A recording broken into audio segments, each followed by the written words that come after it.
Falarmos mais sobre isso, recebo agora ao vivo aqui o professor de Relações Internacionais, Sidney Leite. Obrigado mais uma vez, professor, por estar com a gente aqui na Band News. Boa noite. Boa noite, Vitor. Um prazer conversar com você. Professor, queria começar falando então sobre as sanções. Essa informação que trouxe agora a Beatriz Puente. Tem a possibilidade de que isso pressione o regime, leve a um recuo e o fim dessa opressão brutal que a gente está vendo, essa chacina nas ruas do Irã, ou não? Isso não tem o condão de sensibilizar o regime?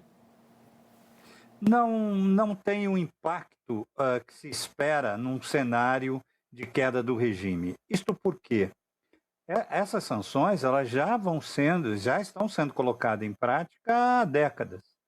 De fato, a crise que o Irã atravessa é uma crise que tem um substrato, uma dose elevada por conta dos problemas econômicos que, em grande parte, são motivados por essas sanções, né? Então, eu diria que é um elemento a mais a ser considerado, mas não seria um fator determinante, né, que levaria à queda e à substituição do regime dos ayatolás. Em relação à intervenção americana, professor, como estava falando também aqui para a gente, a Bia, parece que essa possibilidade diminuiu nas últimas horas, teria havido pressão dos países árabes e até de Israel contra o governo Trump, todos esses países se dizendo contrários à ação no Irã, e aí o presidente americano Donald Trump, por enquanto, não estaria disposto a isso. O senhor acha que essa possibilidade está totalmente descartada ou não? Ainda é cedo para afirmar isso? Veja, Vitor, pressão dos países árabes, pressão de Israel. A grande questão é como seria o dia seguinte de uma intervenção armada dos Estados Unidos no Irã que levasse, por exemplo, à queda do Ayatollah, né? Quais seriam as forças ali, quais os atores políticos para reconstruir uma ordem? Por enquanto, eles não estão claros, né? Então, sem dúvida, essa posição, que até agora eu chamo a atenção do nosso espectador, os países árabes têm sido muito comedidos, né, em relação ao que está acontecendo no Irã. Exatamente por isso, né, por temer um cenário ainda pior do que o que já existe, né, no Irã, que é tenebroso, né, um massacre de civis pela guarda revolucionária e pelos aparelhos e os aparatos de repressão do regime dos ayatolás.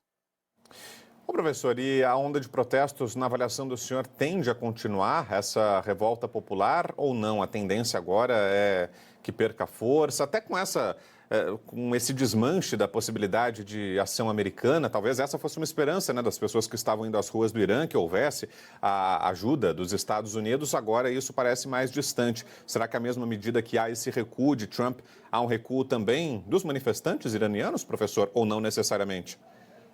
Vitor, como eu costumo dizer, o povo iraniano não tem medo de ir às ruas.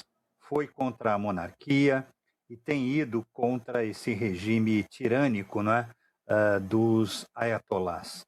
Então, a questão do movimento social, né, nas ruas é algo que faz parte da tradição, da história, desde a época do Império Persa e continuou, né, quando o, se tornou, né, o Estado Nacional iraniano, né? Porém, essas ondas elas têm um ciclo, né? Vamos pensar mesmo como uma onda, né?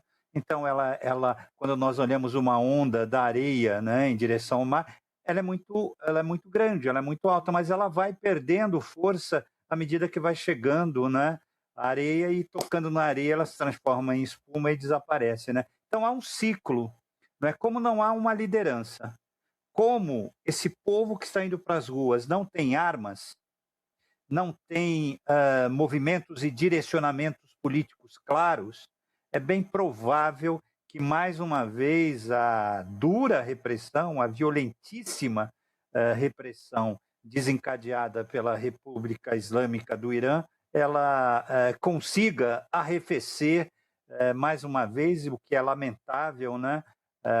E vá perpetuar ainda mais esse regime tirânico, né, que está dentro daquilo que a gente chama do eixo totalitário, do eixo das ditaduras. Ô, professor, e como estão hoje as relações do Irã com outras potências como China e Rússia? Porque isso é um fator importante até para se calcular o grau de envolvimento que haveria, se é que haveria, justamente sobre isso que eu queria ouvi-lo, desses países, da China e da Rússia, especialmente num eventual conflito com os Estados Unidos. Como são hoje as relações do Irã com esses dois players e vê possibilidade de interferência numa eventual ação, professor? Vitor, a sua pergunta é excelente, né? Eu falei que não é novidade de parte do povo do Irã nas ruas, especialmente em Teherã, contra o regime, né? O que é de diferente agora é uma mudança no ambiente internacional. Eu diria que o ambiente internacional hoje ele está a alguns graus favoráveis, né?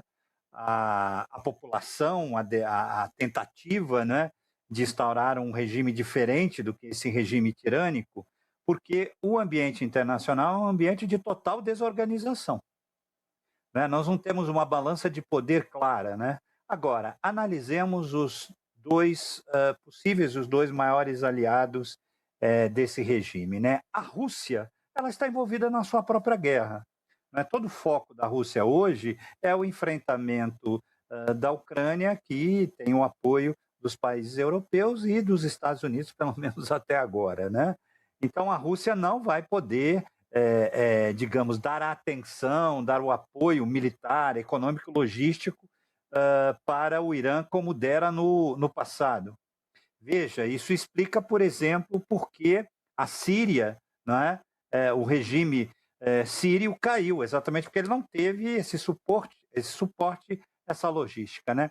A China, ela não tem, dentro da sua perspectiva, da sua tradição, da sua estratégia, né, por exemplo, um auxílio militar que resistisse a uma invasão, uma ocupação, a um ataque norte-americano, né? A China usa de outra estratégia, não é? É um apelo muito mais comercial, econômico, é uma ajuda que se dá por outros canais que não propriamente o de apoio militar. Então, o Irã está isolado. Ele perdeu seus aliados, formais ou informais, né? A Síria hoje tem um regime anti-Irã, né? O Hezbollah está esfacelado, o Hamas nunca foi um aliado histórico, né, do regime dos ayatolás, mas também está enfraquecido, né?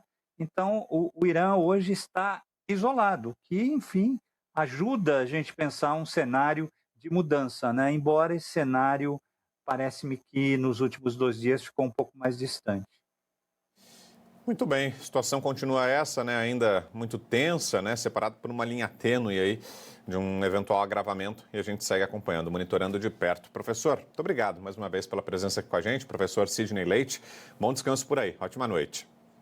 Uma ótima noite, um forte abraço. Um abraço, sempre bom ouvi-lo, professor. Ótima noite por aí.